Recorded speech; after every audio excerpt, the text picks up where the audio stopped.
The richest 1% of this country owns half our country's wealth, $5 trillion. You got 90% of the American public out there with little or no net worth. I create nothing. I own. We make the rules, pal. The news, war, peace, spam, and upheaval, the price of paper clips. We pick that rabbit out of the hat while everybody sits out there wondering how the hell we did it. Now, you're not naive enough to think we're living in a democracy, are you, buddy? It's the free market. Free market. I create nothing. I own. Hello, everybody. This is Peter, and welcome to our Wednesday weekly radio address, November 4th, 2009. I'm using new input technology today, and my voice should be more clear. However, I was getting a good deal of hum as I was testing this. So I'm going to speak fairly clearly, I'm going to speak fairly loudly so the hum doesn't come up, because it's a self-regulating type of thing. But I'm going to be monitoring the chat. If any of you happen to find that the voice is doing very poorly, please just let me know, because it's really hard for me to gauge it. I certainly can't hear myself at this time. And the tests that I ran, well, they were fine, but there were some strange bugs that kept occurring. So I just want to make sure that I'm not going to waste the whole show if it sounds very strange. I hope everyone's doing well.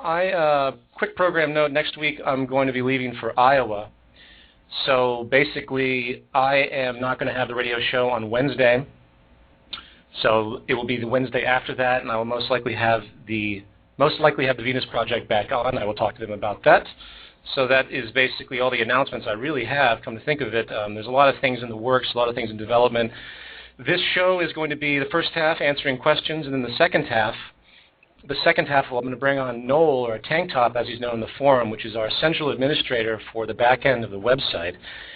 And he's basically the glue that kind of holds our site together and the system that we have set up and the constant improvements that we've been doing. So there are questions that were on the forum that were submitted for him. So basically, we're going to go through those questions, and we're also going to talk about the project that we're working on, which is fairly complex when it comes to programming, and that's the From Earth to Venus project, which eventually will be at FromEarthToVenus.com. And I think I've mentioned that a number of times on the radio show, and hopefully everyone should be relatively clear on what the direction is. If you're not, we will attempt to clarify that as we move forward. He'll be on in 45 minutes. Otherwise, actually, first let me check the chat. You guys doing okay? You can hear there's a hum, eh? Well, I'll see what I can do about getting rid of that hum in future episodes. I hope it's not too overbearing. So let me go right into the questions. All right. Number one.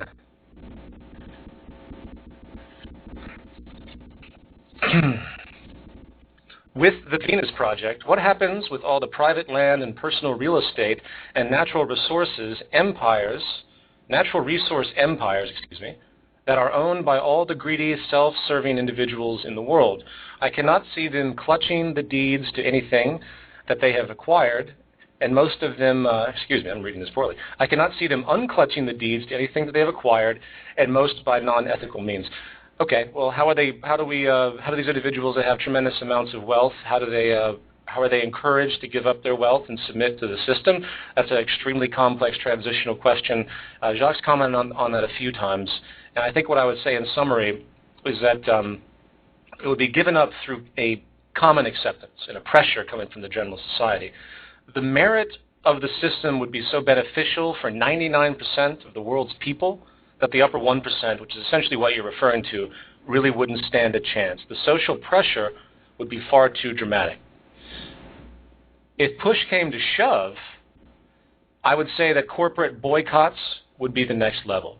Those are things I don't particularly like to talk about because they have a negative connotation, but obviously there's a lot of despotism in society, and protests and boycotts serve an important function to let these powerful corporations know that, well, if they're going to continue doing what they're doing, whatever that may be, the public will not participate. Yes, it's a very very difficult thing to consider. But I think ultimately the benefit of the society, as it will be understood, will override those individuals that basically want to fight the system for their own self-interest. So the multi-billionaires of the world, eventually through time they will be looked upon with a certain degree of despotism. And I think that's a good way to define it. I mean, I would be extremely upset to be the richest person in the world. The 10 richest people in the world cumulatively could feed millions of people on this planet at a sustenance level. I mean, I'm going to be doing statistics like this in the new film, because I think it's very important that those that have a lot of money, I'm not trying to insult people that have tremendous amounts of wealth. I'm simply trying to make them realize that what they're doing is of a derogatory nature, for lack of a better expression. It's an insult to society. All that money that these major corporations or these individuals, the tremendously wealthy upper 1%, hoard is essentially food being held from the rest of the world. And with 1 billion people starving and growing, and a tremendous number of financial atrocities and lack of money that can't be applied for so many forms of social concern, I think it becomes quite transparent, and these people should be ashamed of themselves. Granted, they're a product of the society. I don't think any individual that has tremendous amounts of money is inherently bad or whatever. They're aberrated because the social system rewards that type of mechanism. It rewards the confidence aspect. It's a status orientation, and obviously it is a power orientation, and that is one of the greatest neuroses that has to be overcome. And in the new system, as we've discussed before, there's no reward for power. Therefore, there is no power. And that's the broad subject. I'm not going to go into entire detail on that. I've done in prior. So, number 2.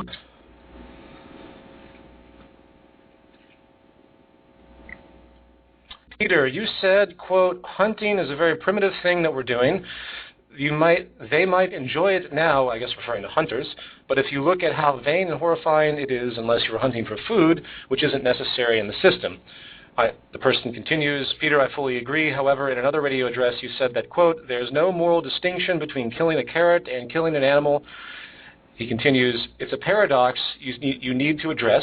Hunting is horrifying because of the natural inclination to human ethics, and then killing animals is as equal as killing a brainless organism such as a carrot? ?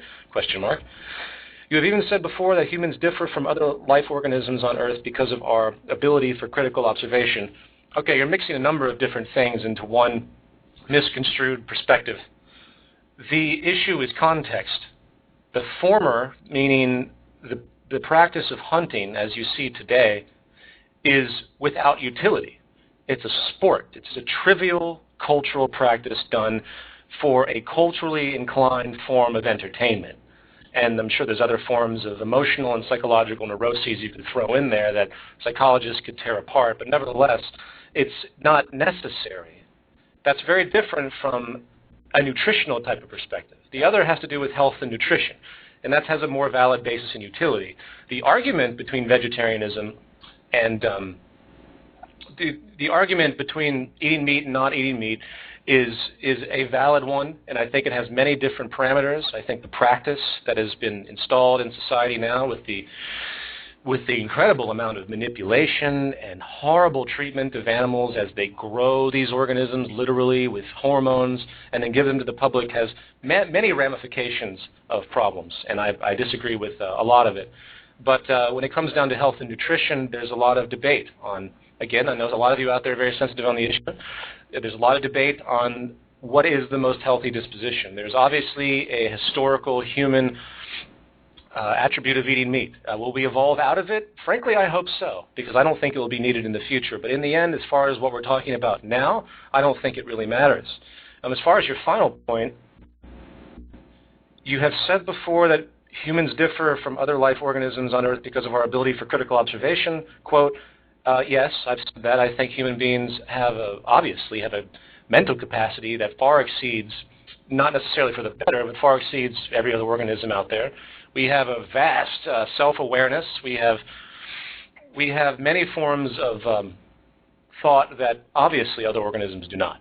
And it often works to our disadvantage as well, but I'm not going to go into that because that's not really your question. So you're mixing three different contextual points into one. So I hope that clarifies that. Number 3. In the current state of the world's finances, God, I can't seem to read today. Is the current state of the world's finances just another charade, or is capitalism finally beginning to consume itself to the point that it cannot continue? I think what I'm really asking is, do you think that the men behind the curtain, quote, could continue to operate as they have indefinitely, or would there come a time when their greed would be their undoing? I would say absolutely. I'd say that we're seeing this particular point in time where the greed is becoming the undoing of society on many, many levels. Let's see, the mechanisms of as far as your initial point, is it a charade? I assume I know what you mean. The mechanisms of the global economy are both simple overall, as has been discussed in Zeitgeist Addendum and lots of other documentaries out there, as far as the mechanics of money production, the use of debt, and all the implications of that. But it extends much farther than that, and it can become completely extremely complex in practice when it's in action. I think the central banks did have expectations of what has been happening. I don't see how they couldn't, frankly. But that doesn't mean it's some type of conspiracy. They are going to use it, just like any other establishment, for their own self-preservation, because that's the name of the game in this society, in a monetary system. I mean, back to the conspiracy concept that's put forward by a lot of people out there that evidently people claim have connections with things that we do. I really get really bored by this oversimplification that the whole thing is just rigged. You know, it's too simplistic. It serves a mindless, convenient scapegoat to think that everything is planned. And things are more complex than that. Life is, society is a multifaceted system in operation, and there isn't just one person that can pull the strings. There are obviously people that have a great deal of power, and as I've spoken at length, the central banks, in collusion with each other across the globe, have a tremendous amount of power, and what they do trickles down to all sorts of economic realities, poverty, people's jobs, employment, all the basic things that we've talked about a lot. But the flaw of the system that you're pointing out, that these collapses that we're seeing, really comes down to the integrity of the system. It's the mechanisms that are inherently flawed, because there's no other path for these mechanisms. The system is false to begin with. So while there is a tremendous amount of manipulation, it's always going to continuously fail. It's just that matter of failure, that matter of degree. At what point does that matter of failure, that matter of degree of failure, become too much? At what point does unemployment become too much and the system has to be overturned? At what point does the relevance of technology become so tremendous that we look in horror at what we're actually doing, knowing that there's an amazing other route that could be taken that would be much more sustainable? That's a bit of an aside, but I think those are important things to consider. So I think I answered your question. Is it a charade? Not exactly. It's a combination. It's manipulated, obviously. Everything's manipulated in the financial system. Wall Street. But, yeah, I think I answered your question. Let me move forward. Number 4.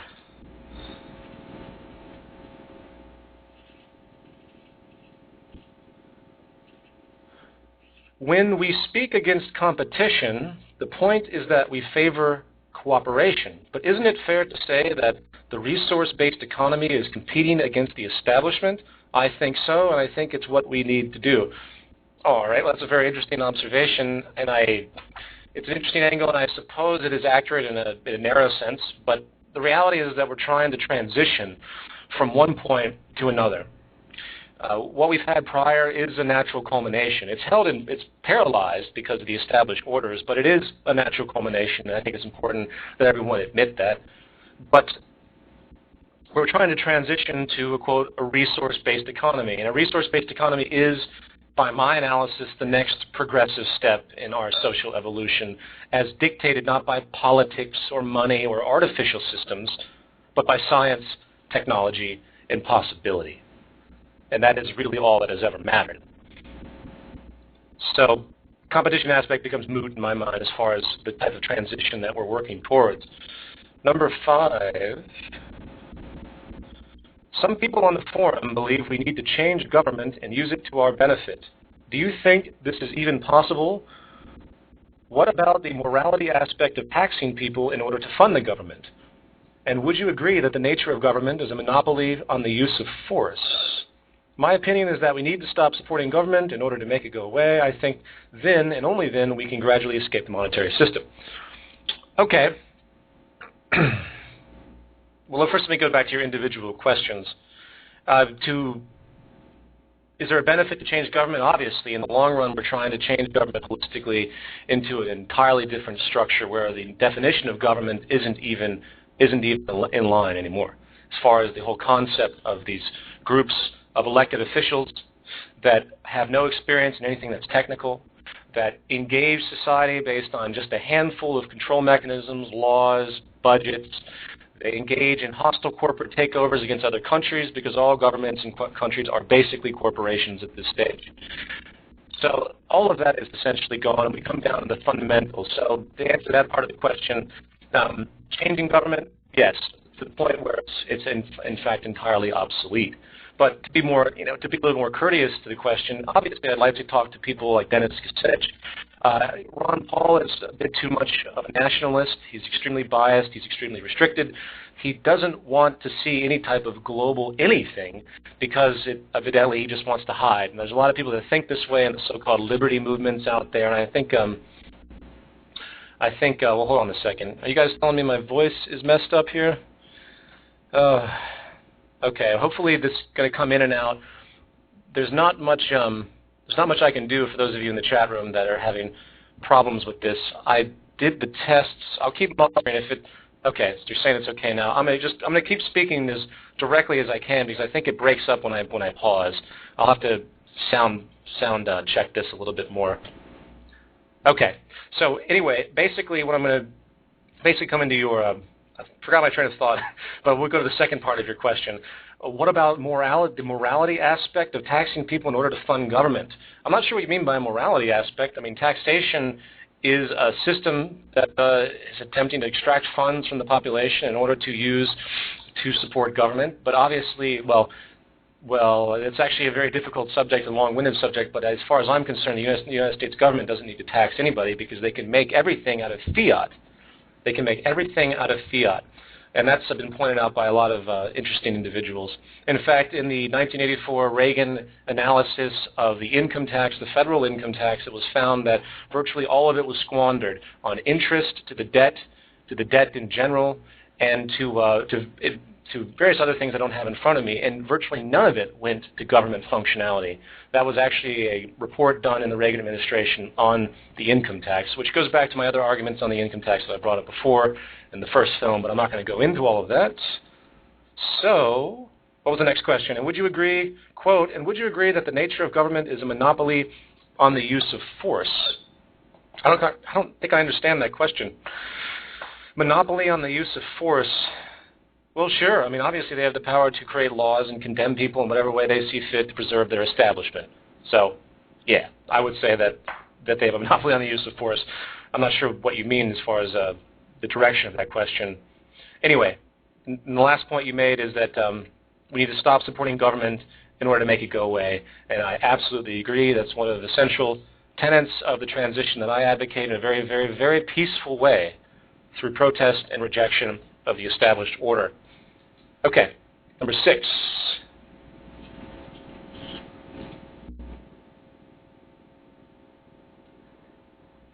In our economic system, we use money to allocate resources efficiently. When oil is scarce, the price goes up, and the last barrel of oil would cost $1 quadrillion.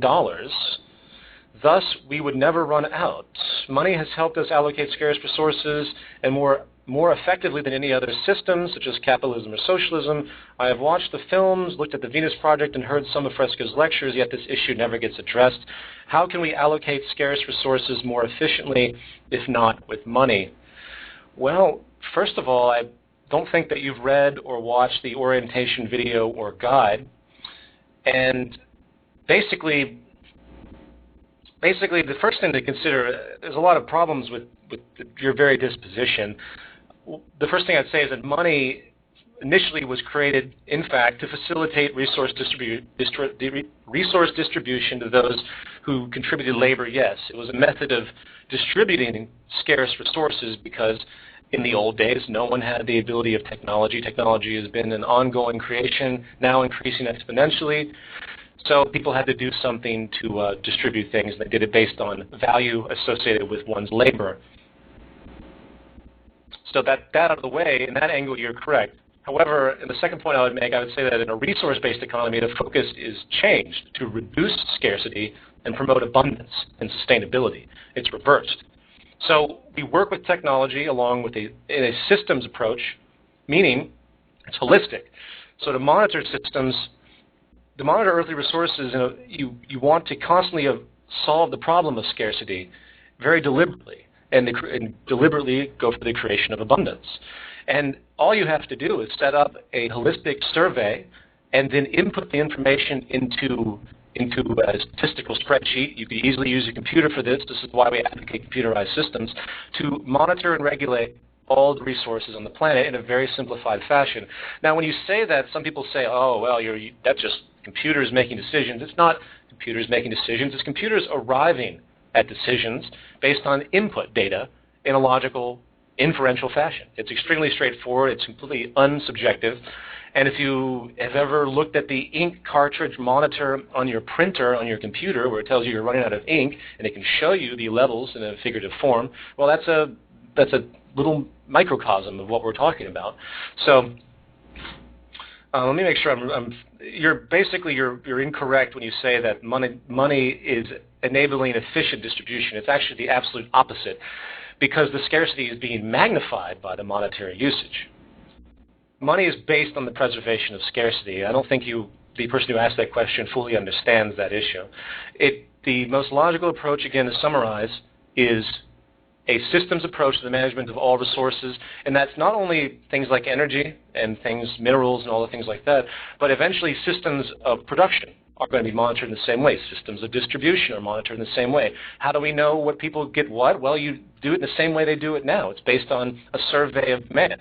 Instead of, actually, I'm not going to go on all that tangent. This is something that I'm going to talk about in a lot more detail in the Iowa presentation. So we'll just kind of wait for that. But I think you're a little misconstrued in this concept of money. It's really the opposite. Number 7.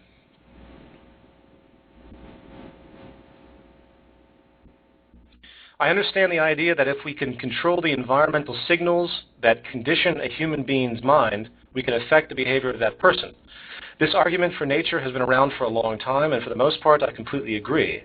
The problem is there are environmental signals that humans cannot control and can shape schemas in someone's head. For example, if someone is bothered by a mosquito, they mainly have two choices. They can swat the mosquito away and hope that it will not pester anyone anymore, or they can kill it and no longer bother with it. By doing so, the person has now a schema that if they are being pestered or bothered by something and it will not go away, they can kill it. While this example clearly doesn't prove that mosquitoes can cause people to start killing each other, I wonder if this type of conditioning, the kind outside of human control, being the kind outside human control, is something that you've considered. Well, you're making a bit of a stretch there, I think. It's a multifaceted issue, and ultimately the key word is culture. Humans show a powerful species connectivity in comparison to our behavior against organisms that can infect us or harm us or inhibit us or bother us in such a pest-oriented way. You could take the same train of thought and apply it to cancer or your kitchen being infected with ants. And the issue is really understanding the source and root causes. When someone goes in for, excuse my truncated thought, if someone goes in for chemotherapy, yes, they're be in a position to kill the cancer. Does that mean they're going to apply that logic to other problems in their life? No. It comes down to root causes. The real train of thought is, why did they get cancer to begin with, and why are there ants in your kitchen to begin with? So if someone has ants, they just don't constantly wait for them to emerge and kill them. They try to figure out why the ants are coming. Now, that might seem like an aside to your original point, being the schema impression, psychological impression, where someone is extrapolating one reaction and applying it to another. But I think it's too much of a stretch to assume that such imprinting would occur in any kind of regular form. I think some form of neuroses might happen like that, but it's really cultural. And I think people have a disparity.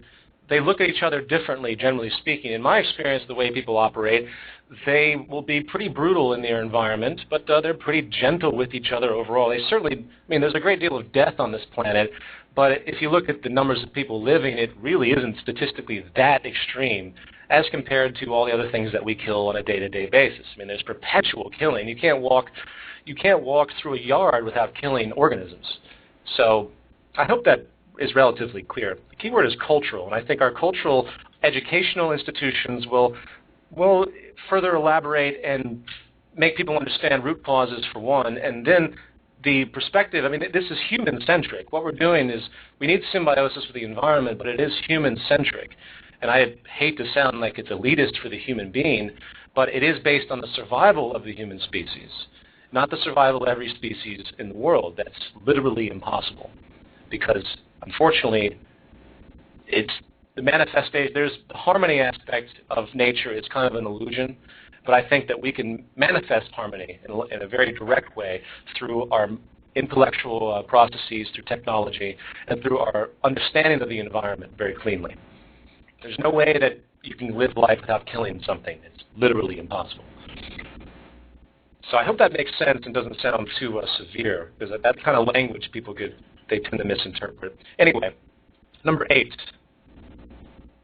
A discussion that comes up a lot is competition. I agree with you that competition is a product of the system under scarcity, and that the idea of competition can be greatly reduced, but there are some aspects I'm still weary of.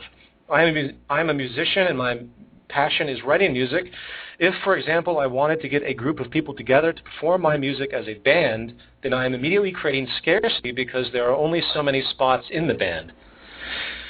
Scarcity is produced by the idea of many group projects. Creating the scarcity for spots in my band, an orchestra, playing, performing, or whatever will create competition. People are still going to want proficient people to perform in their creative art forms. End of question. Okay, I would say there's a spectrum of scarcity, and the most important scarcity we talk about are the fundamentals of life, the obvious scarcity that we see in society today. That's the first thing I think is to be considered. All things basically have a form of scarcity on some level, especially the human being. Excuse me, I take that back. That's a misconstrued statement. People have novelty, therefore they have an inherent scarcity, but their information can be relayed. They communicate. This question has been brought up a few times. Someone made the argument that Jacques is scarce. He can't be everywhere at once, but you can facilitate Jacques talking through webcasts. You can facilitate his information coming forward. Not everyone can run up to him and give him a big hug. No, that's an impossibility. But it's a cultural ramification. There's a general understanding that there are limitations in society, but the limitations we see today, from starvation and hunger and all the attributes that are plaguing us, and that those things are not relevant. They're not needed anymore. So I think you have to gauge your perspective on that issue. Scarcity and abstraction, sure. There's lots of novelty-based scarcity. As far as your example of music, I would look at it a little bit differently. If it's a project you've created, a musical project, and since you're in a resource-based economy and there's no money, well, then you would just review and bring in people that you thought would fit the role to perform your music the way you wanted it to be performed. And that's, of course, super subjective as a musician myself. You might have somebody that can play all the notes correctly, but you might have somebody that has on violin a very staccato feel.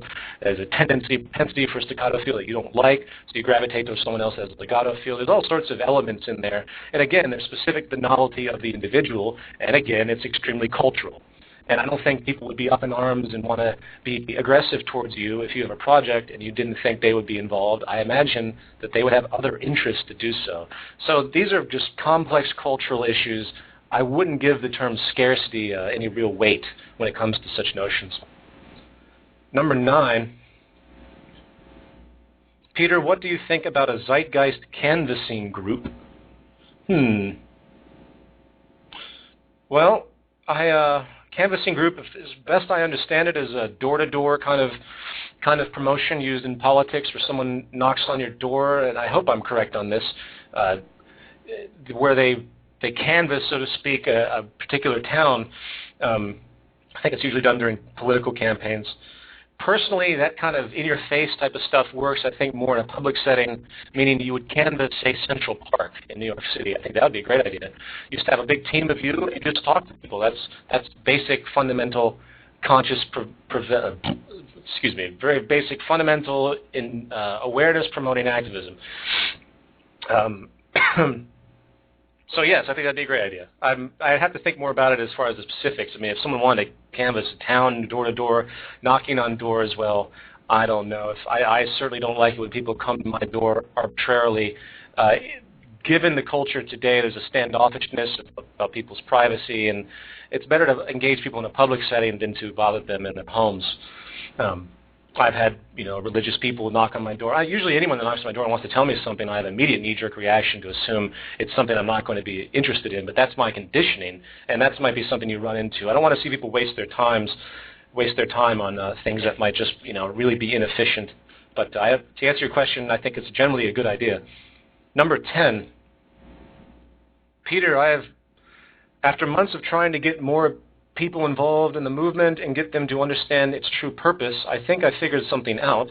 I personally feel the biggest obstacle in our way is getting people to truly understand what this movement is about and really have an in-depth understanding of its true purpose.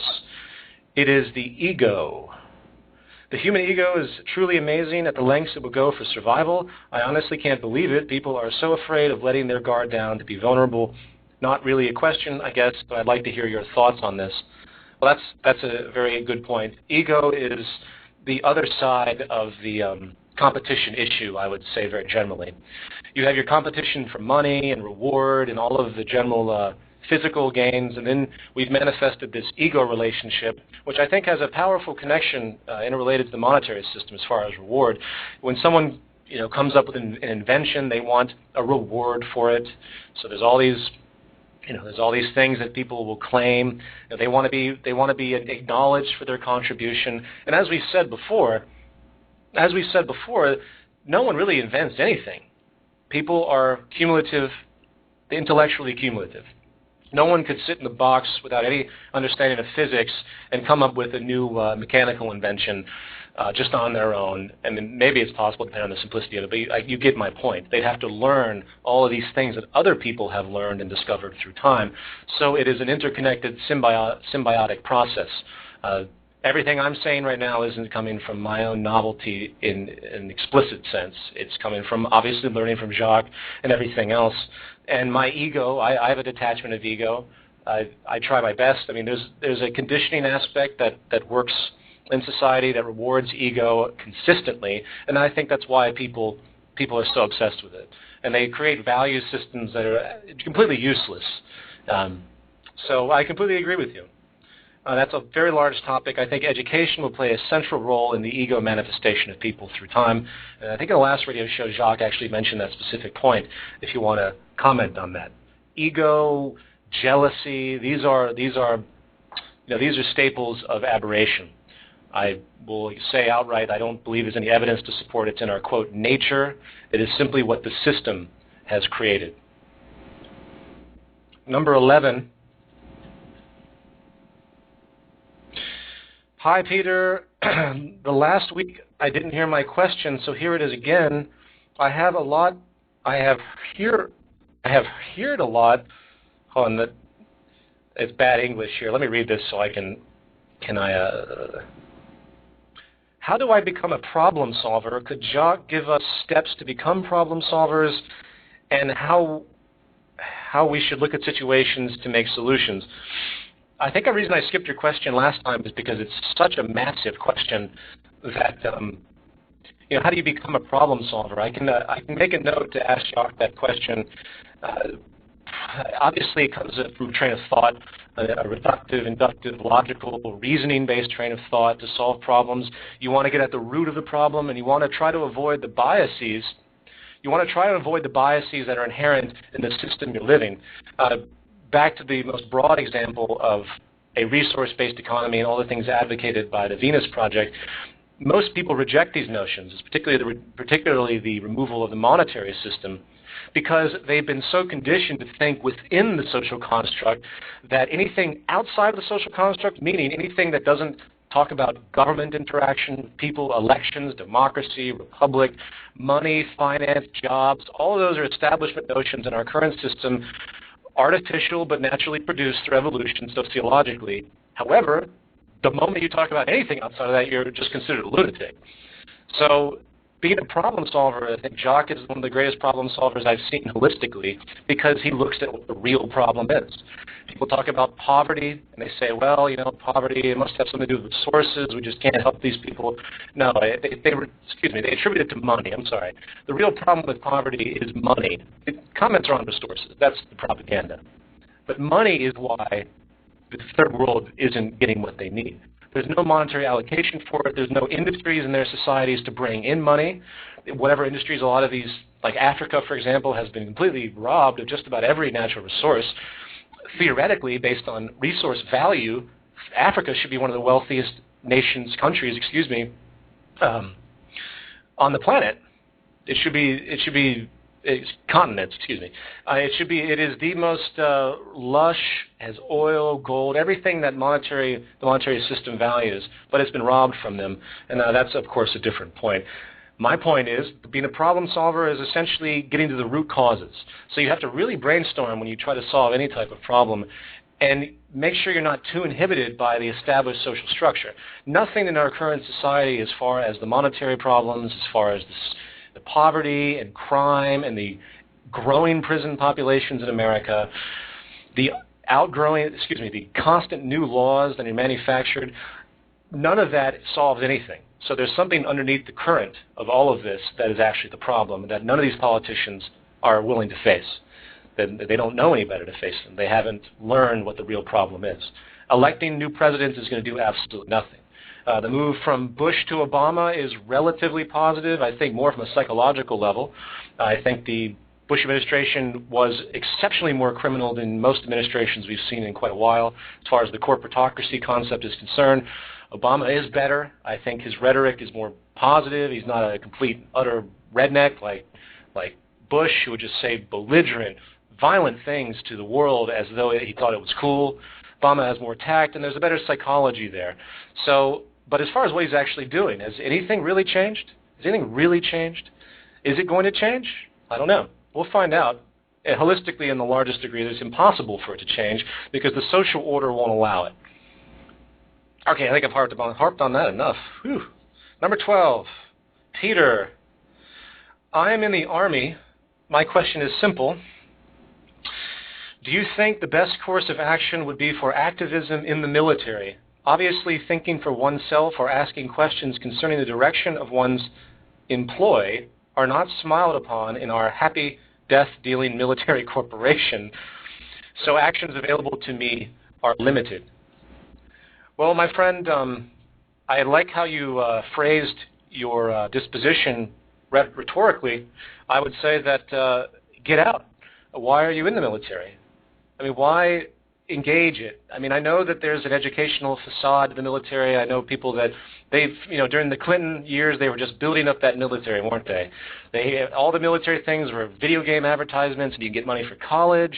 And of course, the poor are the ones that most likely join the military, which, by the way, is another reason why social stratification is actually important in our current establishment. If people were well-to-do, no one would join the military. I think, one person in Congress has a son or a daughter in the military, is that right? Anyway, I would say that military, if you can gently spread information to your colleagues in the military about, what exactly are you doing? What are you defending? Are you an oppressive organization, or are you actually a defense organization? As far as things are concerned, we do have multiple military establishments across the world which do pose a powerful threat to each other. Now, I'm well aware of that.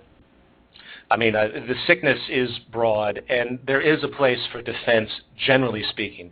But the United States is so far in advancement of technology. The United States is the pioneer of technology across the world.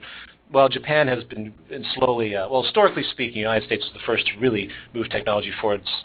I would say United States, Russia, and Japan now are the dominant technological advancers, if you will. And that being the case, they have a much higher propensity to build extremely deadly weapons. So there's a catch-22 there. I think the military has a position at this stage, but you know what? As I said in Zeitgeist Addendum, don't ever join. I think it's much better to, just because I say that doesn't mean I think everyone will just stop joining. It's that I'm trying to implant a seed with that notion. I would get out. I think if, what if they had a war and no one showed up? That's really the rhetoric that needs to be considered. There's no reason for war. It's nonsense. Again, it's hostile corporate takeovers from one nation against another. The United States and its quest for consistent, continual empire building, they're just going to keep doing it. And I believe that if things didn't go as bad in Iraq, that Bush administration would have moved forward with further invasions in the, quote, axis of evil speech that our pal Bush had put forward in lieu of obvious Hitlerian rhetoric. Anyway, I have 3 more minutes before I bring Noel on, so to answer your question again gently, I really think that if you can get to people in the military and take people with you when you leave, by all means do so. I certainly wouldn't advise you to go to your superiors. These are going to be the most brainwashed people that you can come up with. The military is one of the most powerful brainwashing establishments there is. It's horrible. Jacques talks about the military. Jacques is very agitated with military concepts. He's actually stated to me, and I agree with him in the gesture, that he doesn't consider military men to even really be human beings. If you can be conditioned admirably enough where you just go out and kill people, there's a serious, that's just basically the cutoff, you know what I mean? And that, again, that's a subjective point, but I think it's worth digesting and considering. Anyone I've ever known that has been wanting to go into the military, I've instantly sat them down and asked them what their motivations are. And holistically speaking, the motivations are almost entirely financial. They want to go because they can get, quote, money for college. That's the lure. And then once they get in there, the conditioning starts, and all the nonsensical, patriotic crap gets fed into their brain, and they end up with, as killing machines. And that's all military men in practice actually are, regardless of the education, knowledge, and all the things that are used to support the registrations of the military. So anyway, sorry to belabor that. It's a touchy issue with me. I am nothing but horrified by the military-industrial complex. It is by far the most despotic of all institutions holistically. Number 13. Now, when somebody requests a product or a resource from the central distribution center, how is that limit calculated? How is the limit calculated that causes the main computer to decline my request? I see what you're asking. Essentially, what would have to happen if there was a problem and you couldn't get what you needed from central distribution? The first thing to point out, okay, scarcity obviously is the issue. If something didn't make it, there's a limit in production. But one thing that's going to happen in this system is that there will be oversight for assumed scarcity, projected scarcity. In other words, there's perpetual monitoring through computerized systems to see what we're running out of and to gauge substitutions as fast as possible. And I think when you analyze statistical data about consumption, you can begin to see the trends very, very clearly. So it could be easily known way in advance. Adjustments could be made where a product being not available could become relatively slim. And if something did happen, I think it would be short-term. And I think people would develop a general degree of patience for dealing with problems like that. I think the core necessities, such as food, I think we'll have absolutely no problem with. I see no reason for there to be a problem with that at all, considering energy and the modern forms of growing food on this planet today outside of arable land. We want to restore arable land, but we can actually move past that if we need to. The oceans are also tremendous for growing certain forms of food in. So anyway, I keep going off on these larger degree tangents, but what I will say is that basically you'll be declined if something simply isn't available, but I would have to say that would be fairly slim based on the statistical observation of trends and the constant real-time adjustment of the system to make sure that there's no production scarcity as things move forward. I hope that point is relatively clear. I'm going to go through again, as related to the other question, I'm going to go through again the system that's applied for extraction, production, distribution. That's a very, very important field to understand because that is a continuous question. And it's really very simple. So I'm going to stop now, and we're going to go to Noel. And let's see here. Okay. Noel. Yeah. Hey, how are you? I'm good, thanks. Good. Let me introduce you for everyone that, in case they're not familiar who you are. Noel is AKA Tank Top. He is always bouncing around the forums. He is the backbone of the programming for our site and the constant improvements, the security of the site. We get constant attacks and lots of problems in that regard, but he is the sort of the savior of the mechanism that's holding all of this together. To add an amusing note, he's also the abstract star of Zeitgeist Addendum at the very end. He is the abstract hero character, and he'll be making a cameo appearance in the new film as well. But Noel's an old friend of mine. It's good to talk to you, Noel, and I know we have a lot of things we want to cover. I'm just going to let you what would you like to do? I know we have a forum out there that has some questions for you. Would you like to address the questions first, or do you want to jump into, say, From Earth to Venus? I'm going to let you kind of navigate this because you know a little bit more about the inner workings of things than I do in general. But I'd like to basically hear your thoughts, and I think the audience would very much like to understand what's happening and recommendations for fluidity and everything else. So what would you like to do, Noel?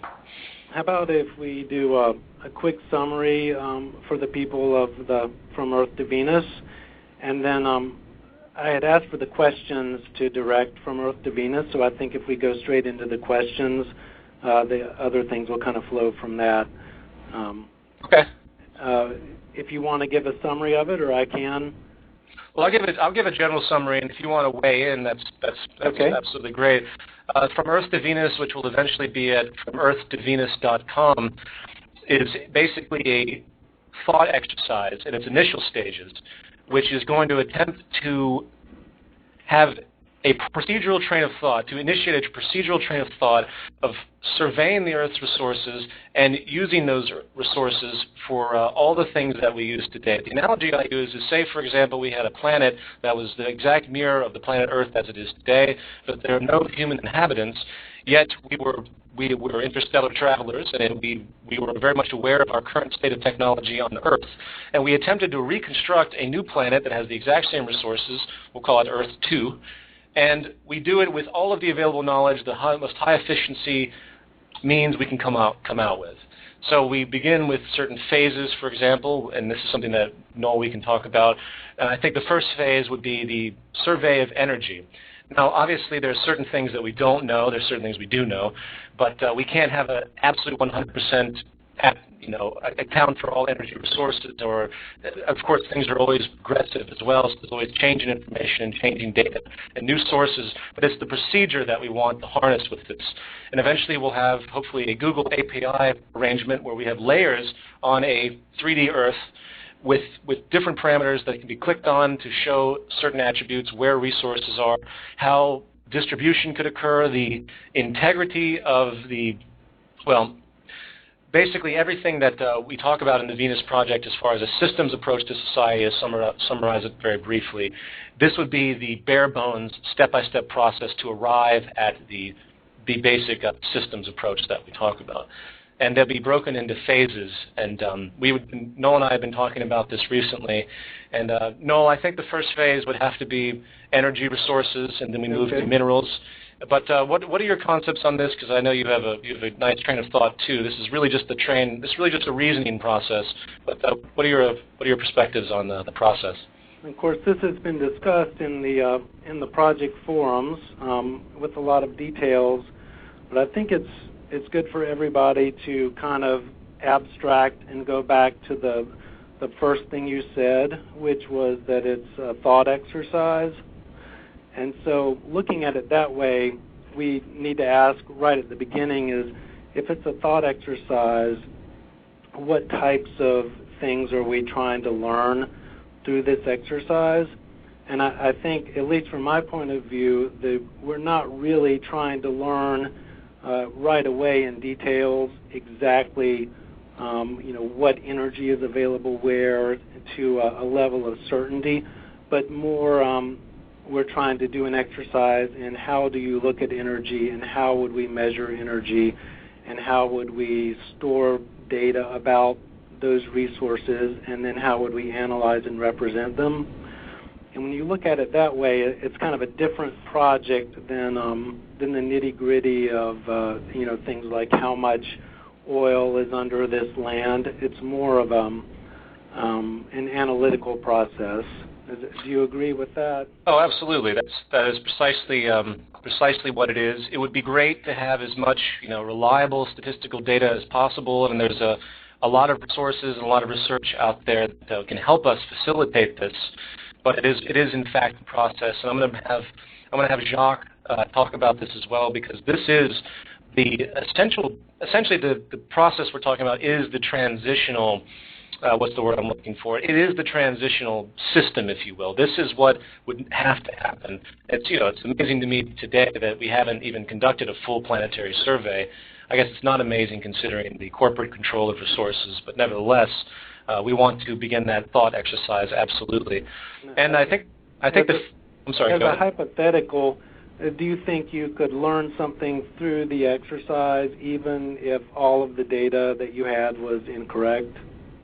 Well, yes, absolutely. I mean, generally speaking, you'd have to have some efficiency to designate. Excuse me. You'd have to have a reasonable basis to just bring up certain things. For example, if we're going to use geothermal energy as opposed to oil, we can obviously make a pretty decent clinical decision that geothermal is more sustainable than our use of oil. So with that data, I think that's relatively important, but I understand your point precisely, even if it didn't matter.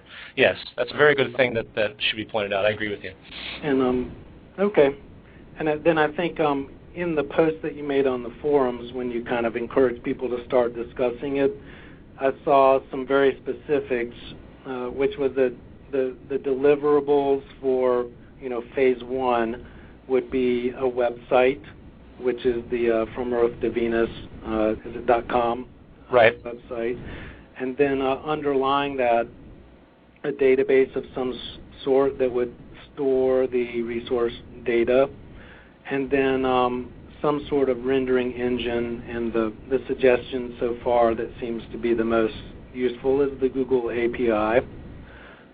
But I don't think people should get tied down on the specific deliverables, because it's really a thought exercise, and it could be done by people, at a conference on a whiteboard with people calling out numbers just as well as it could, with a website and a database.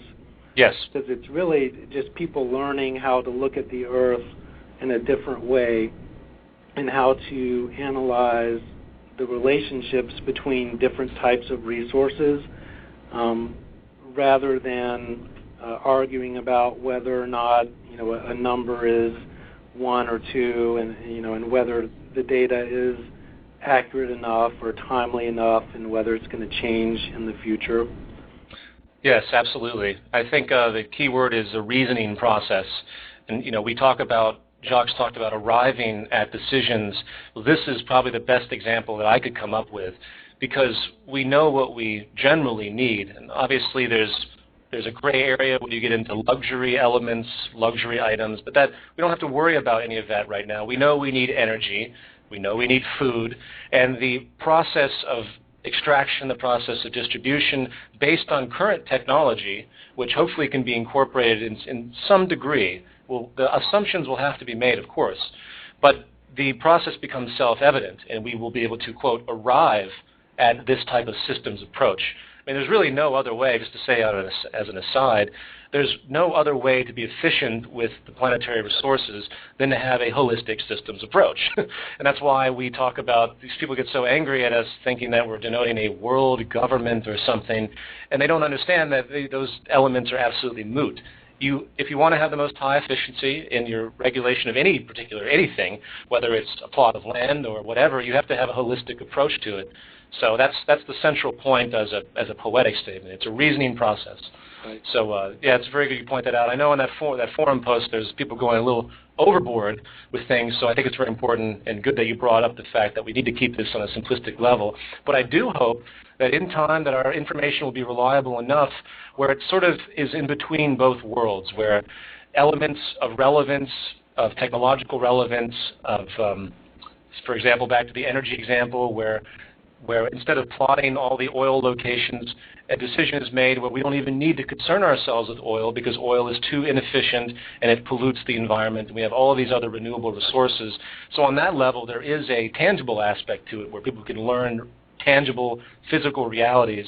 But on another level, it is indeed just a thought exercise. I think it can be very robust, Noel. I think we can learn a lot from hypotheticals. Yes. If you think of the Earth 2 concept of the planet without people, and you don't worry about exactly what the data is in terms of the numbers, you can learn things like suppose the supply of fossil fuels really was inexhaustible. Could you build an economy and a society and a planet using fossil fuels that would be sustainable indefinitely? And even you could answer questions, and you might say, well, actually, even if fossil fuel was not going to run out, we still could not support the current world's population at the level of living that they've become accustomed to, burning fossil fuels. And so then that answers questions. It teaches you things like, well, it doesn't really matter if fossil fuel is going to run out. It's not workable. And the same with geothermal. You could do exercises like, what's the theoretical potential for the most possible energy that you could get from that source theoretically? What's the most you could get? And you could answer questions like, if the most you could get still doesn't meet all the needs, then you have to look at supplementing it with other sources, and so forth, so that you can learn quite a bit without having to worry about the actual locations and numbers. And that's kind of phase 2, I think, would be refining the data and trying to make it accurate.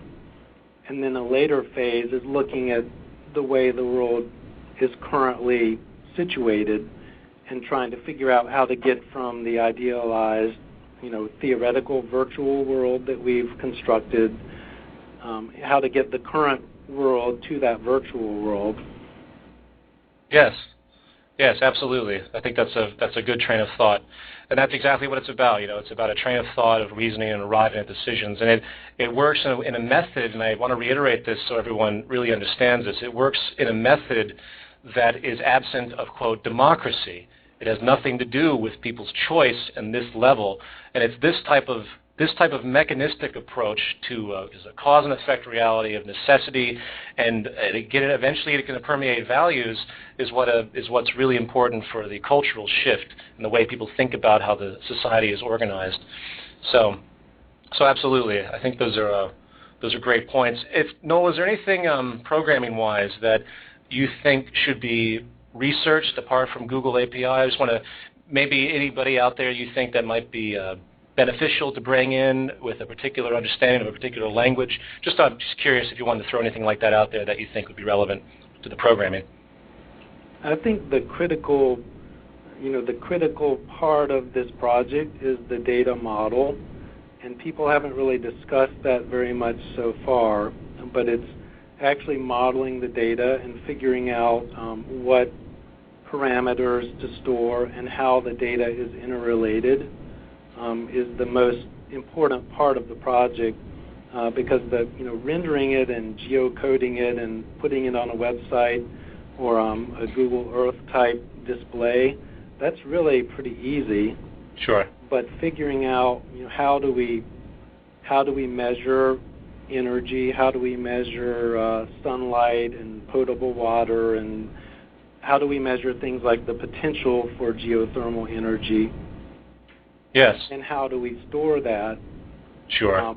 And how do we manage different data sets that we might build from different sources, satellite, computer model, projections, all the different places that we might get data like the geothermal energy.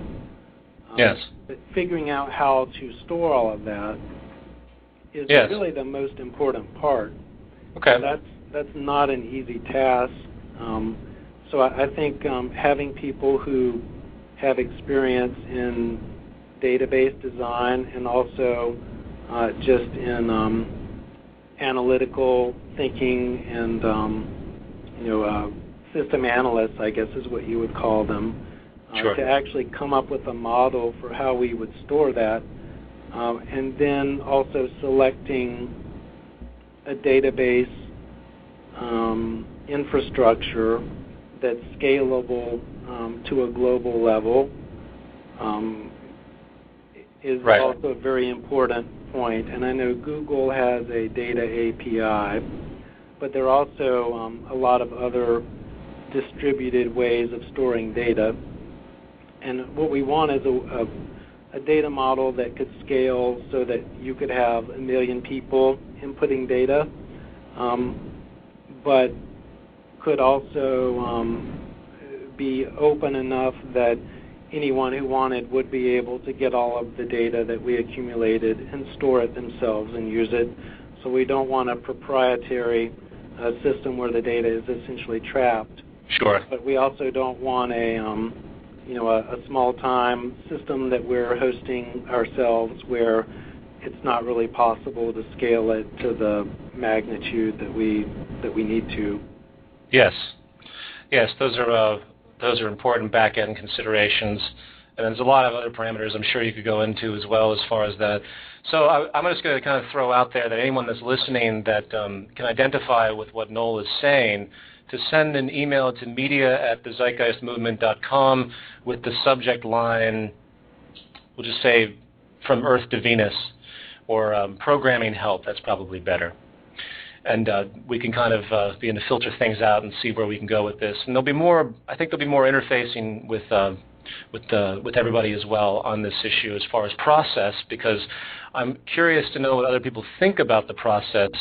Is going to have to be a feedback aspect with this. There's definitely going to be a very interesting development to get on pace.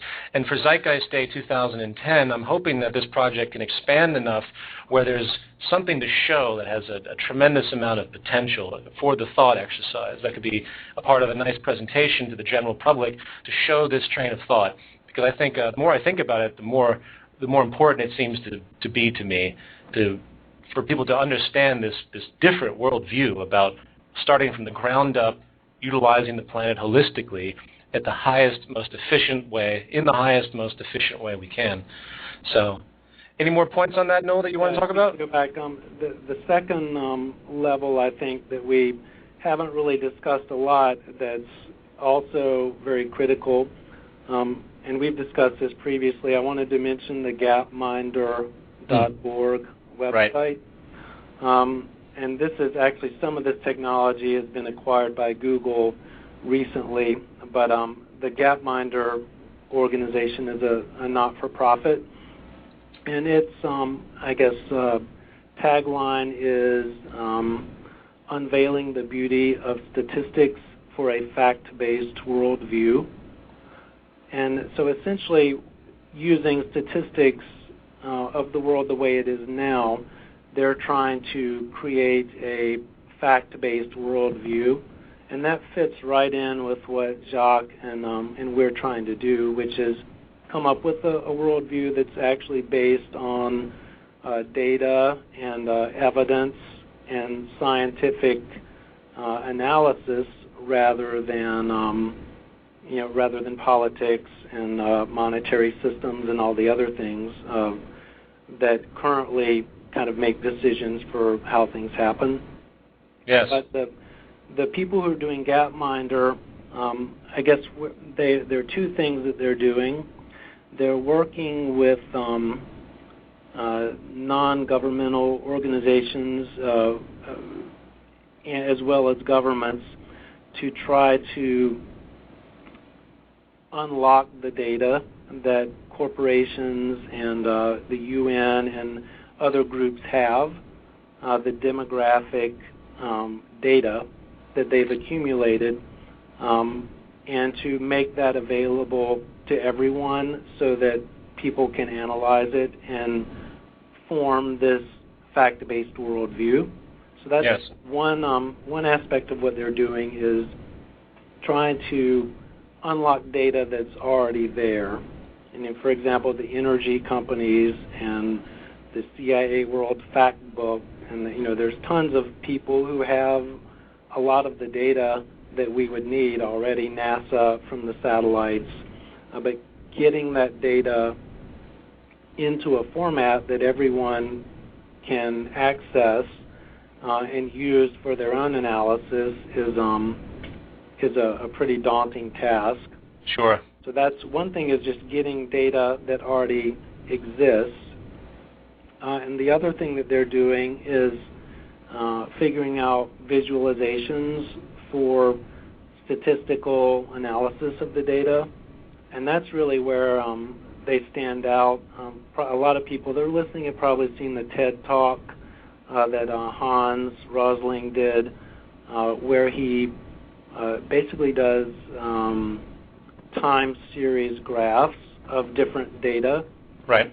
And there are things like the birth rate per woman over time through different countries in ways that just show things like correlations, revealing them graphically in ways that are startling.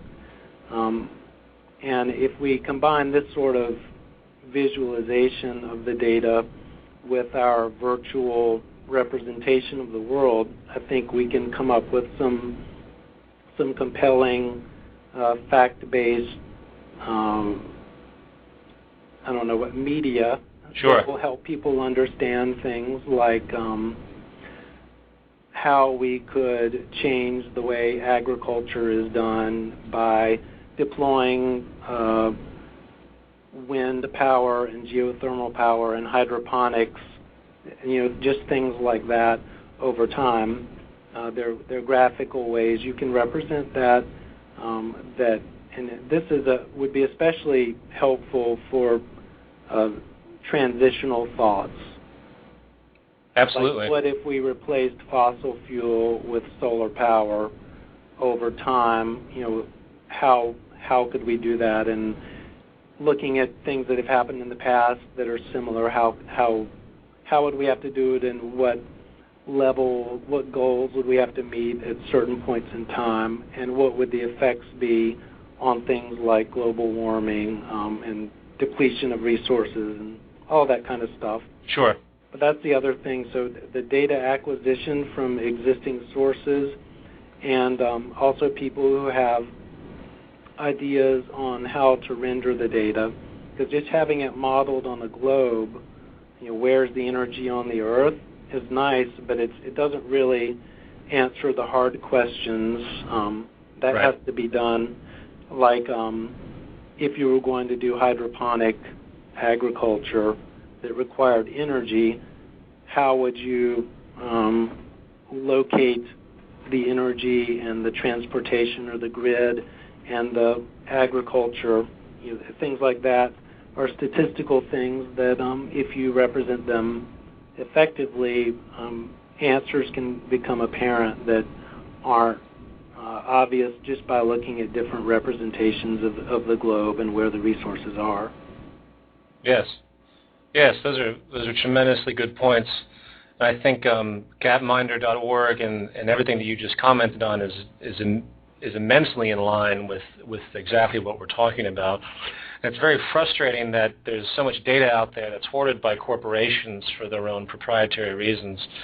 And you can only hope that, obviously that is contingent. One of the most important issues that we have to face is understanding what's actually out there, that initial survey, apart from all the other great points that you've made, by all means.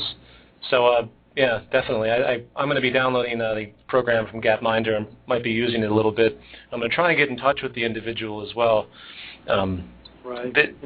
If you have data, just really simply in Google Documents, if you create a spreadsheet, there's actually a gadget that you can install that does the time series graphs that you see at Gapminder.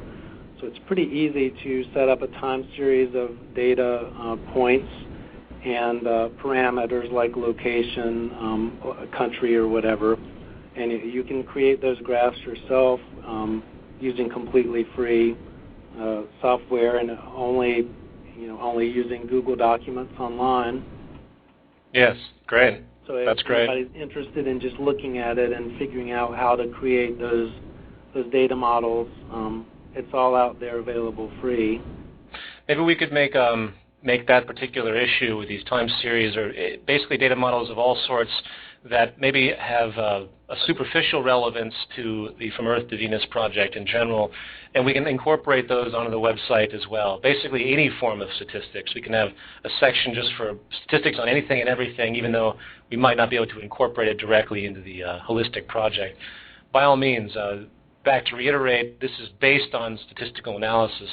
All of this entire concept is based on statistical understandings, and without that information, there's really not that much to do. I mean, obviously, the procedural processes is very important, which is why we want to start this project to begin with. But those that have access to information out there that or know how to get information very cleanly, these are all great things, and I'm hoping that maybe the forum sessions that we started From Earth to Venus will be able to pull in people that have expertise in statistical analysis or sourcing. So that's probably one of the first phases. Well, actually probably not one of the first phases, but definitely very, very important. So.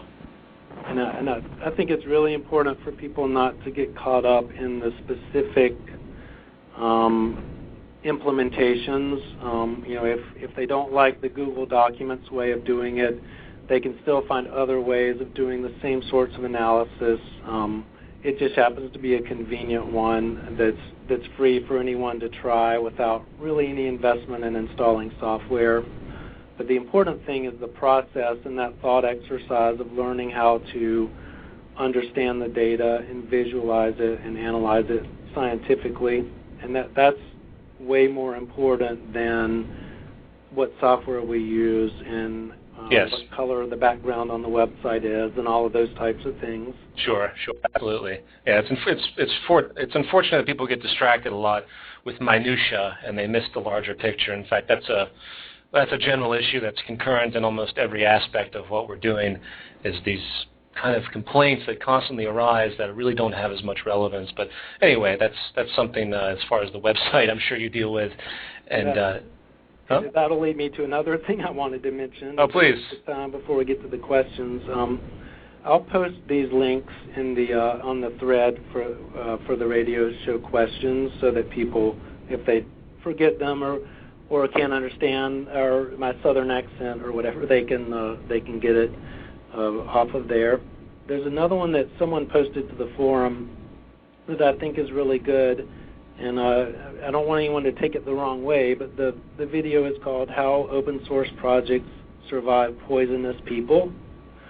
And I don't want people to think that I'm describing them individually as poisonous, but the premise for the video is attention and focus of your scarce resources, or attention and focus are scarce resources, and you need to protect them.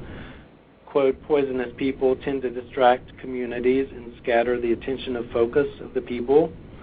And that's the main point of this video, is that in communities like ours, sometimes there are people who have very specific interests that distract the focus and get people involved in debates that really aren't critical or even relevant to the mission or the goals that we're trying to accomplish.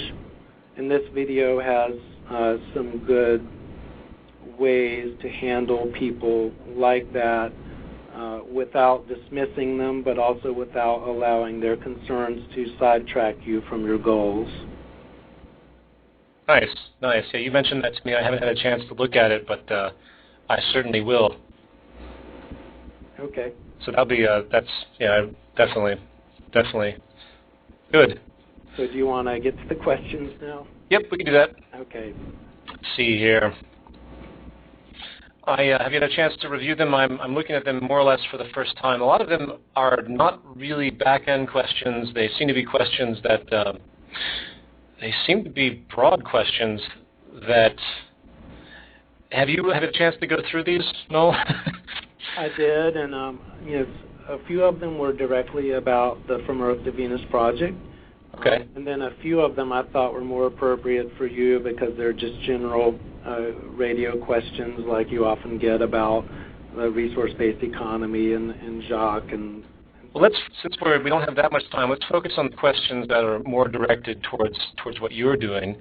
I'm scanning through right now.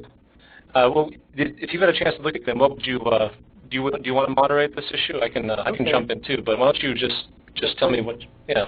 Yeah, the first one I had was considering what I've read. The current plan seems to be that all the world's resources, to an extent, should be accounted for and used in the design of this new society.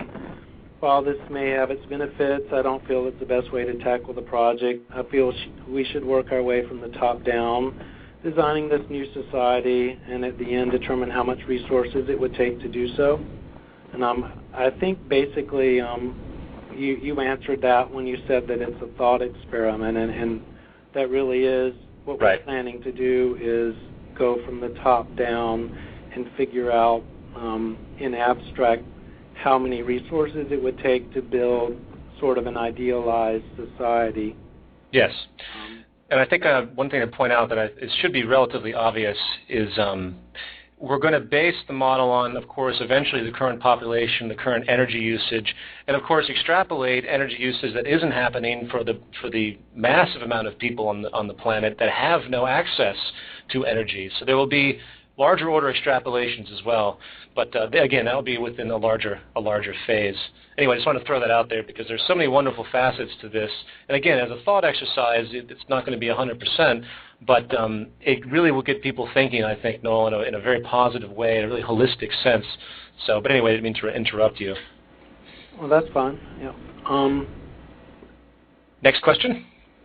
Yeah, I'm looking through them. Oh, sure. There were a few that probably are directly for you, but I think are important. There was one that says, can we have a project team that will focus on the sociological aspects that are needed for the Earth to Venus project? Interesting. I think that could fall in line with the communications team, but it would be very, very specific, obviously, to individuals that work in sociology specifically, I suppose, anyway. I guess we could all have our input on it, though. You don't have to have a degree in sociology to be able to talk about those ideas. No, I think that's what he's meaning, but I could be wrong because there's no explanation exactly, but studying things like what types of architecture and cities have what sociological aspects of people, and how many square feet do people need to live in, and what sorts of arrangements do people do better in single-family houses or things like that. And we could accumulate data and develop a set of resources that develops actual or that records what we know about actual human interaction. I think that's kind of what he's getting at. Okay. Yeah, I think that would be beneficial as well. I'm not sure how to place that yet, but that's certainly worth considering to do. I think the communications team would still be ideal for that. Very quickly, Noel, someone in the chat was saying that they wanted to have a link to the Poisonous People video. Can they just type in like a keyword search for that, for the video you were talking about? It has been posted on the forum, so if you search for how open source projects survive poisonous people, but after the show, I'll post it on the thread in the radio show. Okay, perfect. Yep. Perfect. Very good. And there's actually an abstract that someone wrote of it. I'll post that too, so that if people who can't see video or don't want to take the time to watch the whole thing can just read the text abstract of it. Cool. Good. I think someone actually already found it. So anyway, let's continue. Okay. Yeah. Let's see. There were a couple questions that I thought were kind of off topic, but one was important, and that was about a question about whether we should form an anti-defamation sub-team under the communication team. And that's something I think I had suggested in a conversation, or someone in a conversation with me a while back when we had problems with the German Facebook equivalent. Right. Whether there should be a specific team to tackle things like that. Right, yeah. I agree with that. Luckily, we haven't had too many problems, but I have a feeling as things expand, we will get more attacked. And as much as I hate the legal system, I think if someone was to publish a belligerent article about us in a mainstream paper with connotations that were obviously erroneous, we would have to respond in some way. At a minimum, demand a retraction, and at a maximum, move forward with some type of legal action to make sure that the public consensus doesn't realize that it's false. So that's create a team under the communication team that's an anti-defamation. Yeah. Okay. I mean, it's something I'll give a little bit more thought to. I know that we could kind of react spontaneously with that if we came into that position. But if anyone out there feels they could be of help in that, and has a general legal background, I guess we could just start a section for that. I mean, I think it will be dormant for a good period of time, but it'd be great to have people on hand that have that type of expertise, or perhaps that could have other functionality as well in case we have other legal issues that come up about media rights or something. So anyway, it could be multifaceted. To have, I could see having kind of a network of people who agree to monitor media, and also a network of people who agreed to be contacts, so that if there was a problem in a certain country, we knew that there was a person who was either a lawyer or had access to legal stuff in that country, that then they could be the lead on organizing the response, rather than having to find people when it happens. Sure. Okay. Yeah, no, I really believe that will eventually come into play eventually. So that's a good suggestion. Good question. Then good. There's another question, and this is more about I think about the resource-based economy and the project in general. I was thinking of trying to convince the creditors in commerce or the Freeman Society to use their legal prowess and put it to the good of all humanity. How about a class action against those who have stolen by force or acquisition all the land and resources? So I think this person is suggesting that maybe there be a legal action to try to get resources away from the governments or corporations. I was trying to find that question. I didn't completely understand their context. Are they doing? Well, let me find that question. I'm sorry. I didn't really. What do you think they're asking? Because I didn't get that. Based on it saying the Freeman Society, I'm thinking that they're. The straw man stuff. I see. I don't know for sure, but I feel like it's the logic that the governments, that everyone has an individual right to all the world's resources, and that it's been usurped by governments and corporations. And let me say something to everybody that has this type of disposition. There's no such thing as sovereignty. There's no such thing as freedom. There's no such thing as rights. There's no such thing as any of these notions. These are fictional things that human beings have concocted out of their own self-interest one way or another. The only thing that's real is the application of an approach to society that enables such facilitation. So if you're a part of these ideologies that think that you're going to return to something that's existed prior, even the notion of spirituality I see come up with these sovereignty-oriented strawman arguments. What are you even talking about? I mean, there is no universal state of the human being, irregardless of what government is or is not. None of these notions have any cognitive relevance whatsoever. You have to engage a system to create that manifestation, not try to fight the system to return to something. So anyway, Noel, I'm sorry to interrupt you on that one.